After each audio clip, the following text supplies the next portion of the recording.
Do you know who sends it? I assume that it's Ryan sets it up. It's an automatic thing. Yeah, I don't see it. Y'all will come see us, right? Yeah. It's not good for attendance. There's some weird. No, we've been getting close to 20 people on that on a regular. Pam can log in. Maybe somebody can stand in and greet if she needs to do that.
Find your pencil? I did. Okay. Is it appropriate to put it? Yes. That's your spot.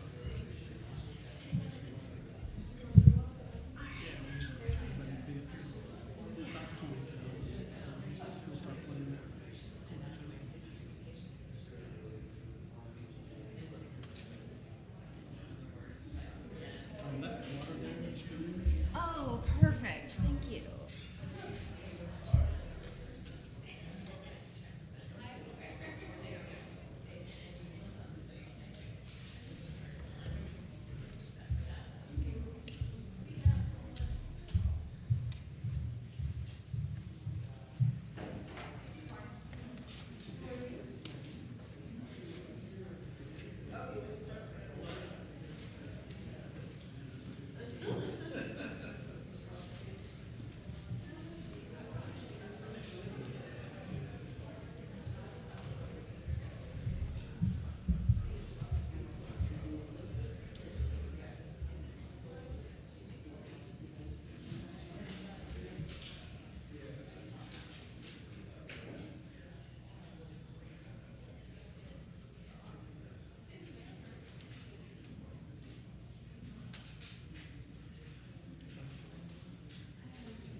We have a little step.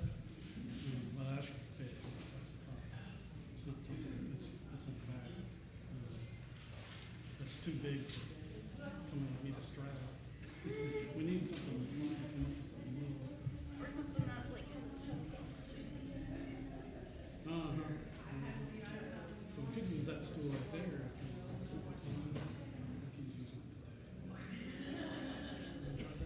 I could straddle that.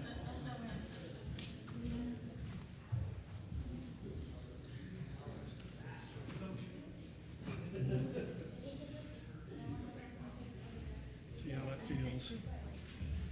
Well, I can stand here like this at the beginning, so you don't have to shuffle it if you want to try it. Yeah, I think that's good.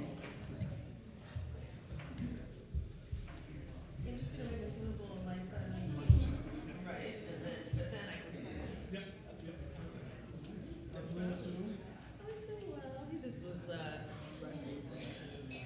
Yeah, he's had a ton of work. Yeah, he's had a ton of work and.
Good morning. My name is Brad Korb, and my pronouns are he and him, and I will be your pulpit host this morning. On behalf of this congregation, welcome to the Unitarian Universalist Church of Huntsville. We acknowledge that we are on the traditional territory of Native tribes. Whether you have joined us online or you are here in our sanctuary, we are glad to have you with us in this sacred time that we choose to be together.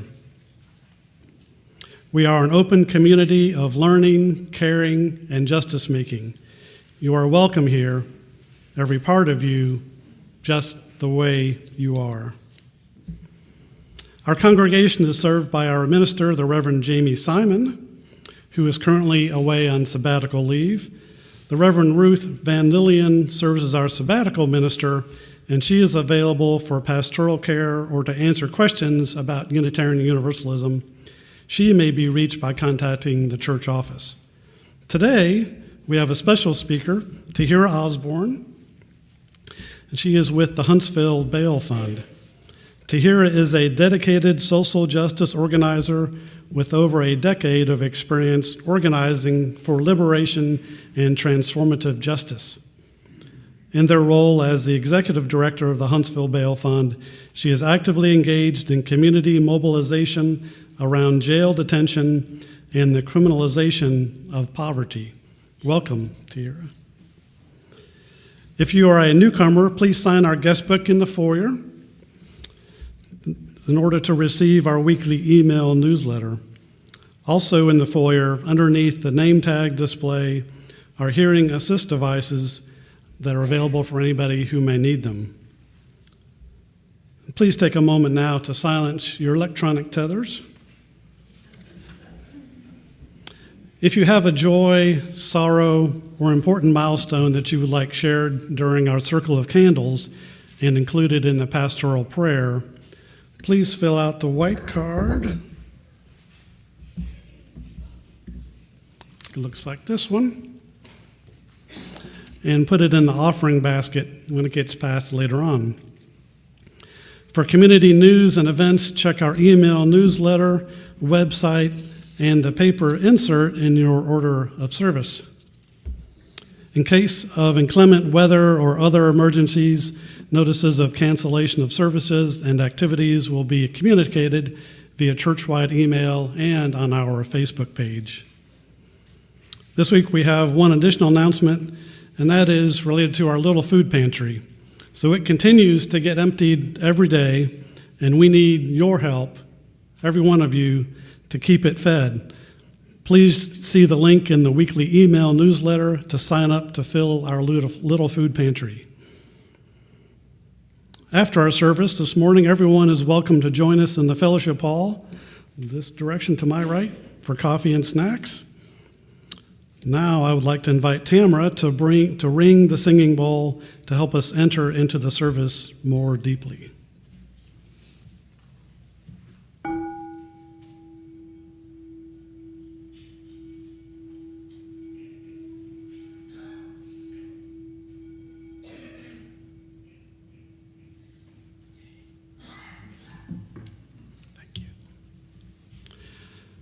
Finally, having gathered in a shared quest for truth, meaning, and purpose, let us light our chalice with these words by Lisa Garcia Sampson. In these wild, historic, and uncertain times, we gather to remember who we are, who we belong to, and what we are called to do. As we light this chalice, we kindle the spirit of the great turning, the movement for justice alive in this nation today. May we feel it in our bones, and in the stillness of this hour, may we sense it calling our name. And now to help center yourself and quiet your mind, we will have our music for centering, followed by our thread song, number 147, When All the Peoples on This Earth.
Good morning, friends. My name is Tahira Osborne. I use they, she pronouns, and it is my joy to welcome you to this gathering of the Unitarian Universalist Church of Huntsville.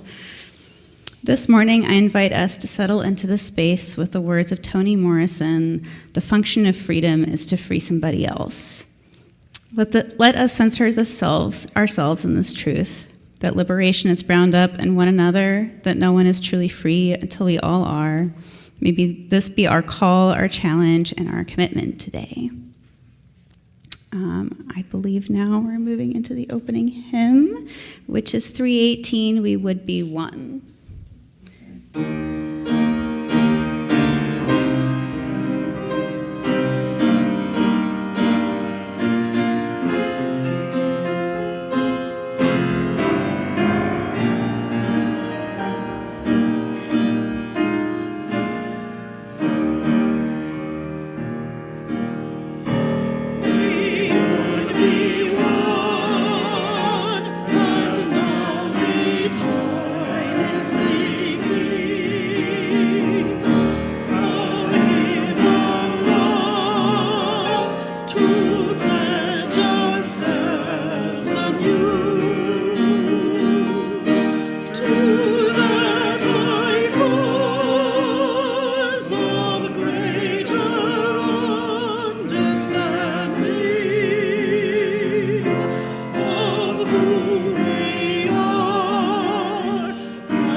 After our first hymn, it's our tradition to sing our doxology found in the laminated blue card in the hymnal rack in front of you. After the doxology, we will turn towards the center aisle to face each other as we speak aloud our words of aspiration, also found on the blue card. Let us now sing our doxology.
and service be its prayer. We dwell together in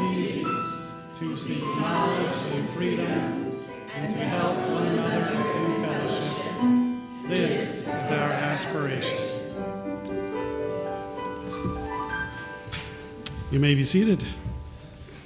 Now I would like to invite up, wow, she's quick on her feet, Deborah DeLacy. Now that Deborah's up here, we need all the young and the young at heart to join her. Everybody come on down. Good morning.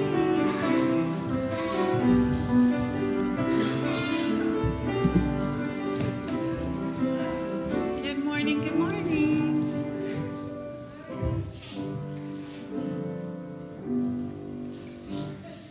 All right, so this morning I'm going to be reading a book called We Care. And before I do that, I want to point out that the word care, sometimes people think that it's a feeling, right? Just like love is a feeling, but it's also something that you do. So as a grammar teacher, I would say that it's a verb, right? So when we care, it's because we take care of each other. Right? So it's not just a feeling in our heart, but it's an action. It's something that we do. So we care. My community is made up of humans, plants, and animals. I feel close to the people and pets who love me and keep me safe. I know my neighbors and the kids and grown-ups at my school. I recognize the folks who take care of my neighborhood and people I see when I go places like the library or the barber shop. We are all connected. So that goes along with our UU principle of the interconnected web, right? We all depend on each other. In a community, we all have different things that we are able to do really well. Things we're learning how to do, and things that we can't do on our own, right? We all have those things. That's why it's important that we work together. We work together. Everybody's got something that they're good at, right? And it's not always the same thing. Are you good at that or not good at that? Okay.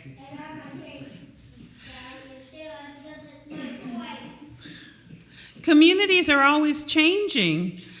New neighbors move in, or a store closes, a playground is rebuilt, and when communities are cared for, they stay healthy. What do the people say?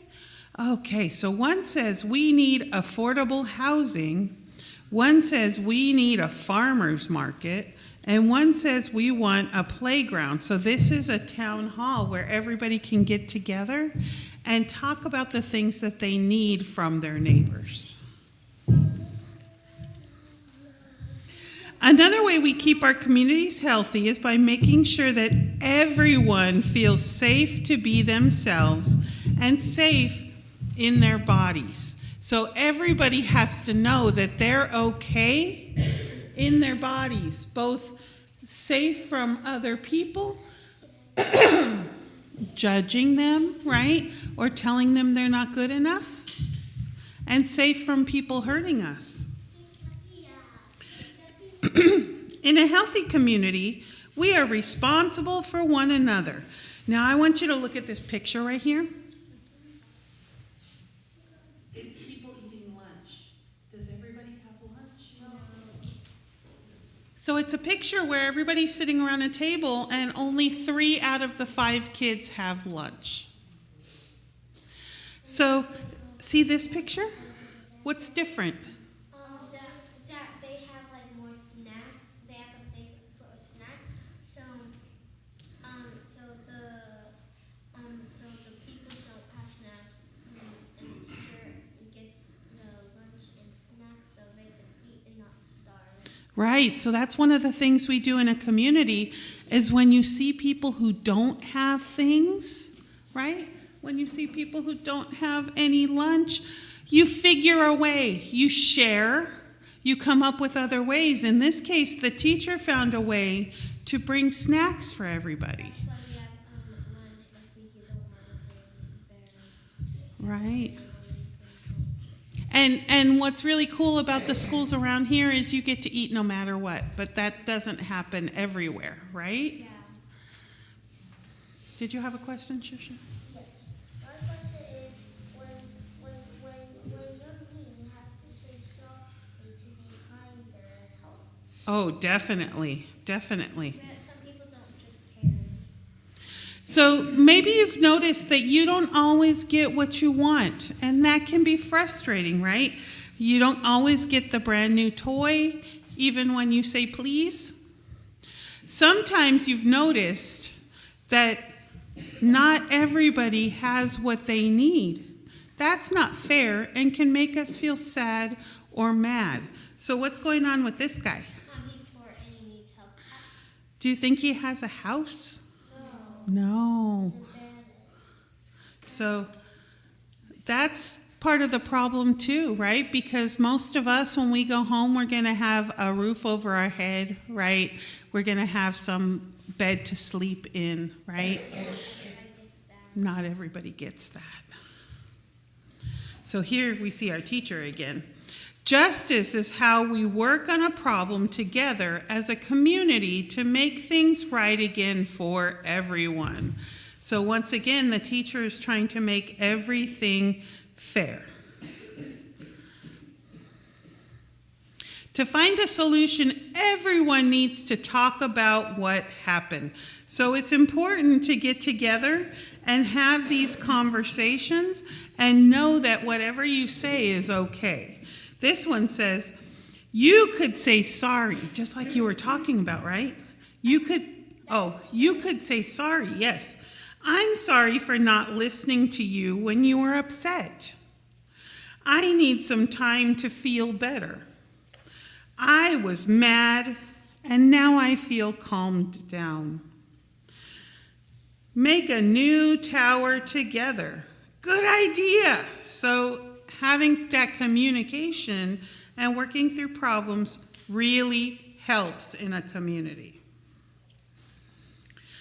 Sometimes consequences have to happen over and over for things to get better. Justice and healing usually take lots of tries. So sometimes we make the same mistake again and again. Has that ever happened to you? Yeah. And it's okay as long as we keep trying to be better, right? Sometimes it takes lots of reminders. Justice is hard work, so it's okay to feel tired and to take a break, and it's good to celebrate every little step. Every day we can try again together. How will we make things better in our community today? So just think about that. What ways can we show care to other people? Yes? We should show kindness. Yes, kindness is very important, yes. I thought we should show that if an old man or somebody is trying to press the road, but the car keeps going, you should tell somebody or you should be careful for that old man. Yes.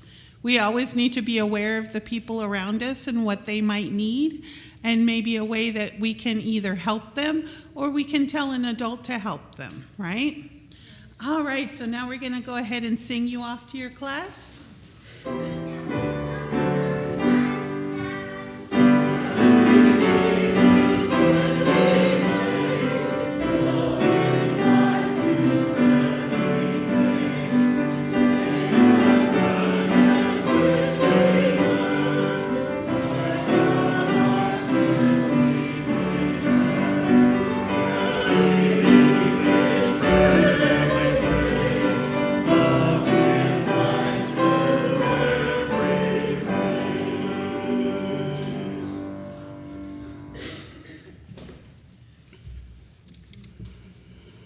We are the Unitarian Universalist Church of Huntsville, a proudly inclusive spiritual community. Together, we build a broader search for meaning a bolder form of compassion, and a braver voice for justice. If you would like to support us with a monetary contribution, we would be very grateful. Your generosity helps us to support our various ministries, pay our staff a fair wage, and partner with organizations that share our UU values. You can donate online using the QR code in your order of service, or you can put cash or check donations in the offering baskets. Completed circle of candle cards, the white cards, should also be placed in the offering baskets when they're passed. You are invited to come forward during this time and quietly drop a stone into the bowl of water here next to the ramp on my left in honor or memory of what you hold in your heart.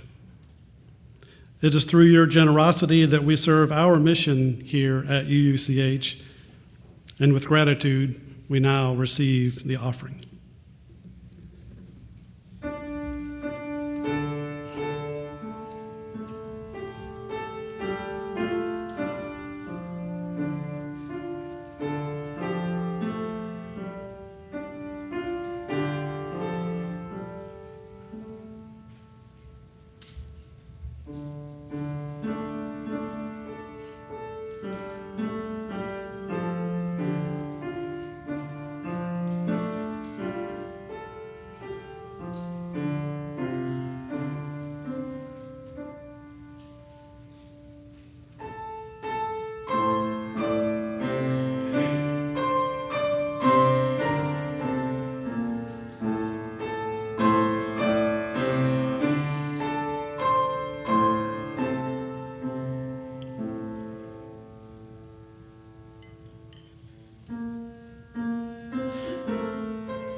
Spirit of life, source of compassion, which connects us all. Please join with us in this time as we set some intentions for our community.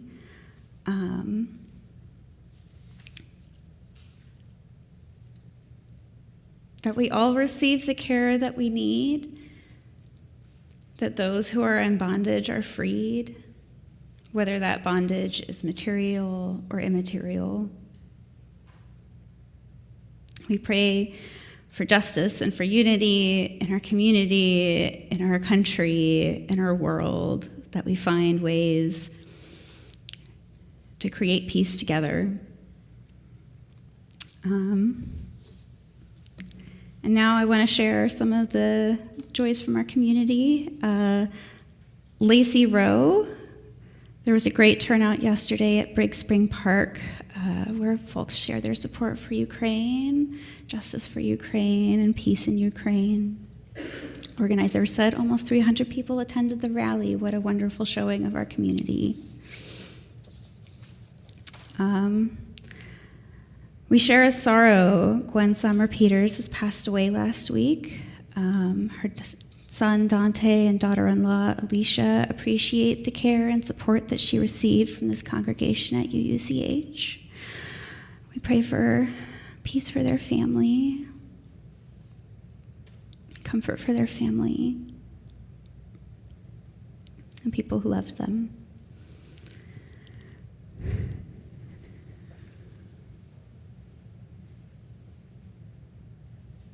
And let us say, blessed be, amen. Join us in singing our responsive music, number 1009, Meditation on Breathing.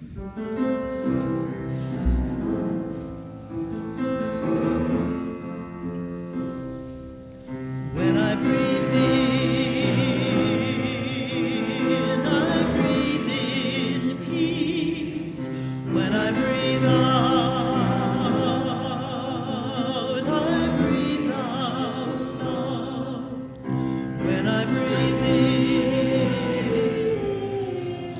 I breathe in peace.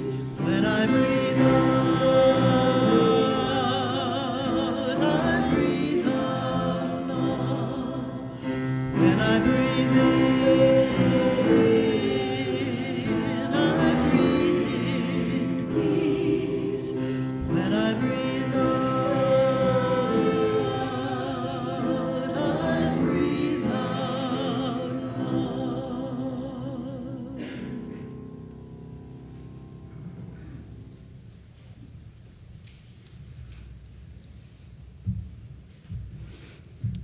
I want to open us up with a poem by my namesake, Tahira. Lovers, O ye lovers, the faith of truth has become manifest. Lo, the veils at last have been removed through the power of Rabel Falak, the Lord of the Dawn. Arise, each of you, and Baha, the face of God, can be seen. Look how that face, bright like sun at daybreak, shines with compassion and delight. O ye great ones, the creator of the age has fashioned the universe into a paradise.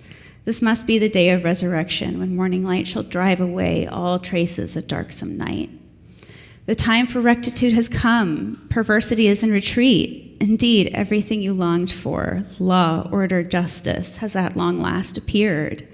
Injustice and iniquity have vanished from our midst. Now is the age of charity and munificence. All feebleness and frailty have been replaced with sustenance and power. True knowledge has unveiled itself. Ignorance has been banished from our councils. Go, tell the sheikhs of this age to arise at once and revise all their texts. For the ages, the world's order has been turned upside down. Through vain imaginings of the learned, now milk shall flow instead of bloodshed. But if you set aright the order of the world. When Reverend Jamie asked me to lead the service today, it was because she knew of my liberatory organizing work with the Huntsville Bail Fund. When I learned that this month's theme is inclusion, I saw a perfect opportunity to share some of the spiritual influences that have helped me create this practice of beloved community. The practices of growing community and of freeing people as a literal act are, to me, a natural consequence of my religious context growing up as a Baha'i in rural Alabama and the historical framework of my namesake. The Baha'i practice of consultation, the radical defiance of Tahira, and the everyday liberatory work of community building and mutual aid are all prefigurative. They do not wait for institutions to grant justice. They embody justice in their very existence. For those who do not know, the Baha'i faith is a religion with its origins in 19th century Persia, where we would now call Iran. It is a religion whose core founding principle is the oneness of humanity, and like Unitarians, a recognition of world religions as many manifestations of God. The dozen or so Baha'is, which made up the Spiritual Assembly of Florence, Alabama in my youth, was singularly diverse, an idiosyncratic blend of American converts across all races and Persian adherents who had escaped or exiled during that revolution. You might never expect to find such a place tucked into a corner of our state where a feast day potluck might feature as many as 4 languages spoken, but for me, it was home. This is the community that taught me about service, that liberation can always be found in the collective. This is the community that taught me that the practice of consultation, coming together to discern the truth collectively and create consensus, can be a sacred act. You know, it really is something to see a once teenage communist like Maheen hash out differences with a former oil man like Parvis. Had strange circumstances not brought them together in a very strange land, they may never have found such a sturdy and ordinary solidarity in each other. But Parvis brought the roses that smelled like home from his garden, and Maheen made the good tahdig. Inclusion is not just a passive act of making room for others, it is an active process of coming together, of making truth and meaning together.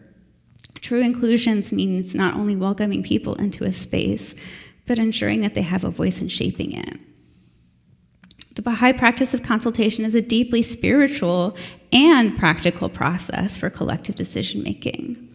According to Abdu'l-Baha, successful consultation has 2 core conditions. The first condition is absolute love and harmony amongst the members of the assembly. They must be wholly free from estrangement and must manifest in themselves the unity of God, for they are the waves of one sea, the drops of one river, the stars of one heaven, the rays of one sun, the trees of one orchard, the flowers of one garden. And second, they must, when coming together, turn their faces to the kingdom on high and ask for aid from the realm of glory. They must proceed with the utmost devotion, courtesy, dignity, care, and moderation to express their views. This process demands that we recognize the essential humanity of every one of our neighbors, that they all have divine capacity within them, that we all have needs, and that we all have something to offer to this process. When that is the core of engagement with your neighbors, you can't help but care for them. The 19th century poet, revolutionary, and martyr Tahira had a profound effect on shaping this theology of the Baha'i faith, including developing the process of consultation, rejecting any clerical mediator between an individual and the divine, and the adoption of gender equity as one of the 9 core pillars of the faith. Born in the 1810s as Fatima Barghani, Tahira's father and uncles were mujahids, or rather prestigious Muslim jurists and scholars. And so Tahira had the unusual privilege of accessing an outstanding education for a girl. Beyond learning to read and write, Tahira had memorized the entire Quran and Hadiths by her teen years. It is said that by the time she undertook her first religious pilgrimage, she was fluent in 3 languages. Eventually, she was arranged into a political marriage and bore children, all the while continuing to develop her reputation as an unmatched debater and theologian. But what made Tahira truly radical was her rejection of the rigid structures that dictated women's roles in religious and public life. When she encountered the teachings of the Bab, a revolutionary preacher who called for spiritual and societal renewal, she recognized them as the next stage of divine revelation. She became one of his most ardent followers and began publicly preaching his message, attracting both reverence and outrage from her closest family. Her defining moment came at the conference of Badasht, a gathering of early adherents, where the future of the movement was being debated.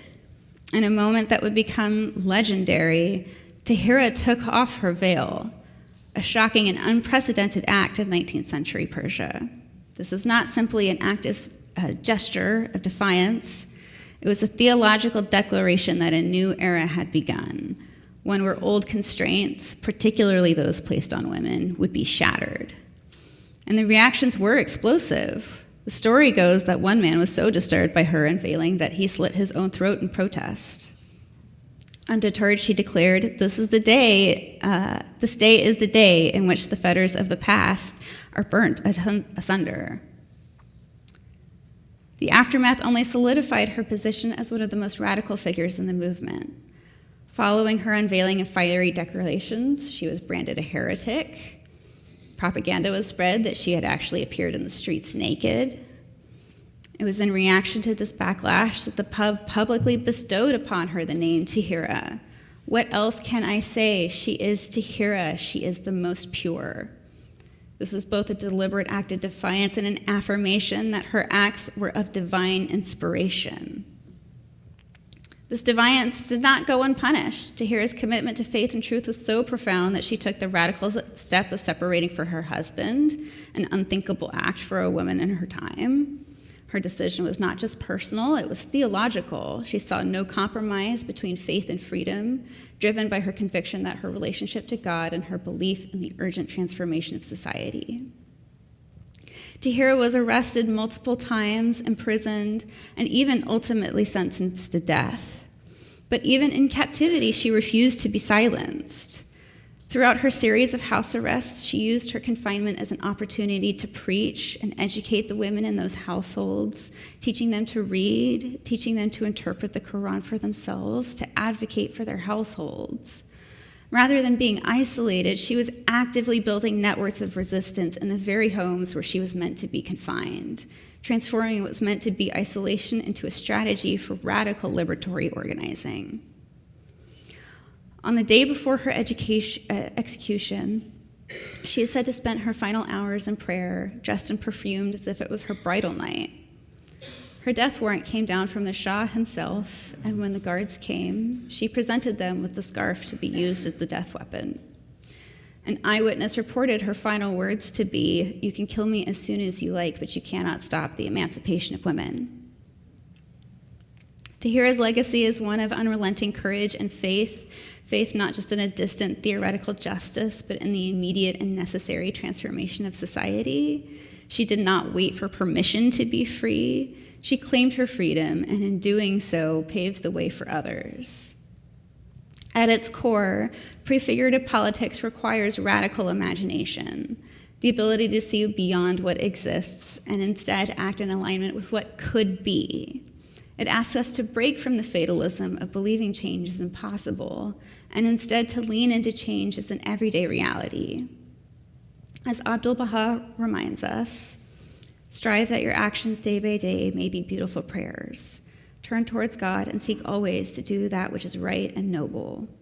Enrich the poor, raise the fallen, comfort the sorrowful, bring healing to the sick, reassure the fearful, rescue the oppressed, bring hope to the hopeless, shelter the destitute. This is the work of a true Baha'i, and this is what is expected of him. If we strive to do all this, then we are true Baha'is, but if we neglect it, we are not followers of the light, and we have no right to the name. These words are not just a call to charity, but a blueprint for prefigurative politics in action.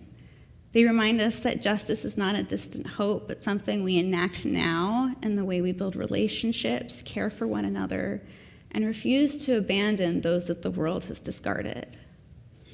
This is why mutual aid networks and collective care are not just acts of resistance, but acts of spiritual praxis. They are ways of leaning into liberation. When we organize jail support, we are refusing to wait for the legal system to recognize the humanity of incarcerated people. When we redistribute wealth through mutual aid, we reject the scarcity mindset imposed by capitalism and instead embrace an economy of care. When we center the most marginalized voices in our organizing, we are not just inviting inclusion, we are building a radically different world, one where those whom society has deemed disposable are instead placed at the heart of collective decision-making.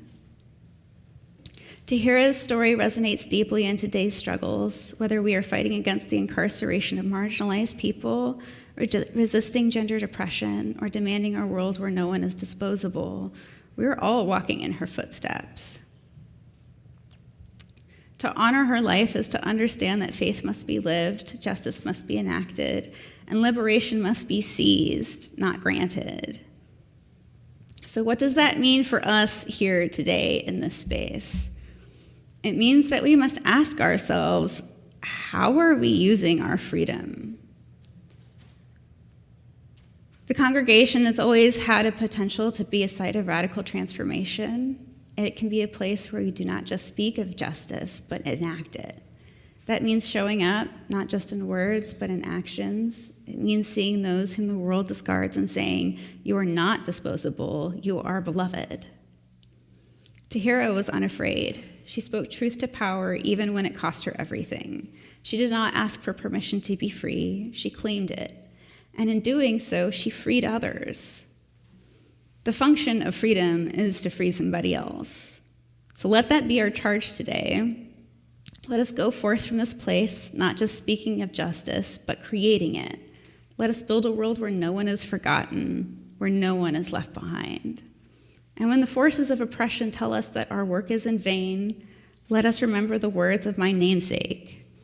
You can kill me as soon as you like, but you cannot stop the emancipation of women, nor can they stop the liberation of all people. Let us go forward and be unafraid. Amen. We have now, I think, our closing hymn, 298, Wake Now My Senses.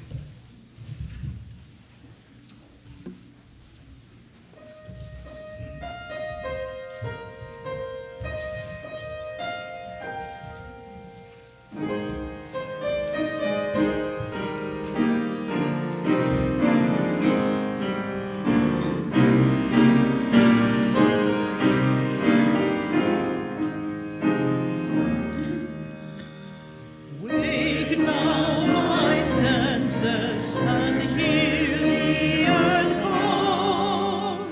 Feel the deep power of making all. Keep with the web of creation your vow, giving, receiving, as love shows us how. Wake now, my reason, reach out to the new. Join with each pilgrim who quest for the true.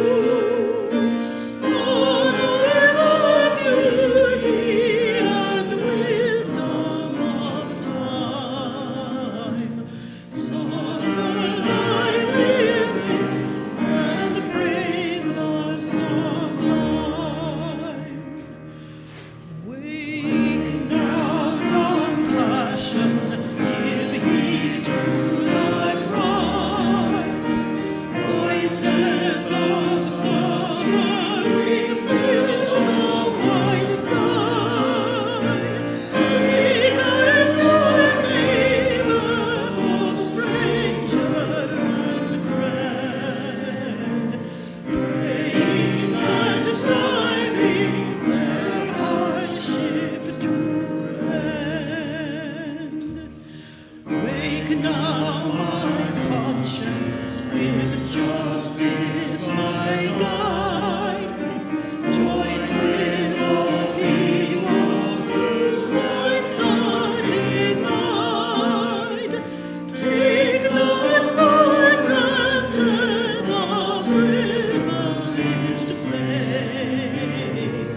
God's love embraces the whole human race.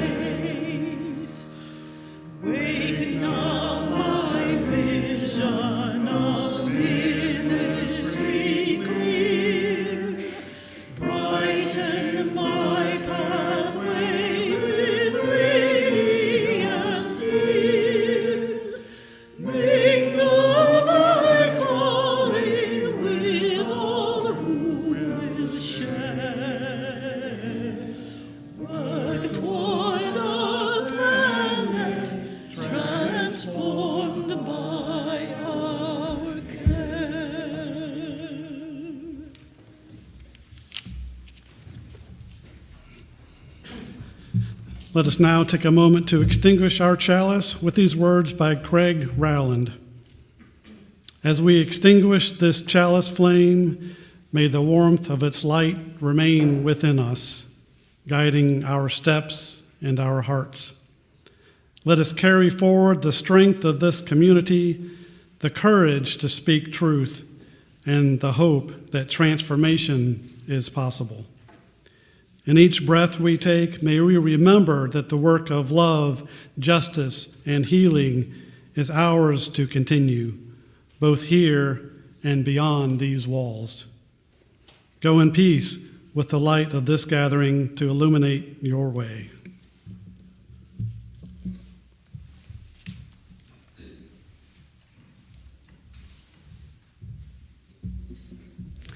Friends, thank you for the space we have created here today. As we draw to a close, I will be in the fellowship hall to greet you if you'd like to chat. You are welcome to join for fellowship and conversation. Are we live streaming today? We are. To those who are on our live stream, thank you for being with us this morning.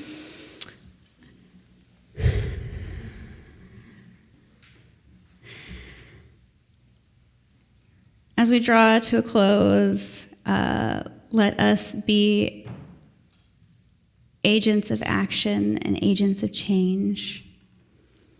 Amen. Blessed be. And let us go out singing our Rite of Community, 1039, Be Thou With Us.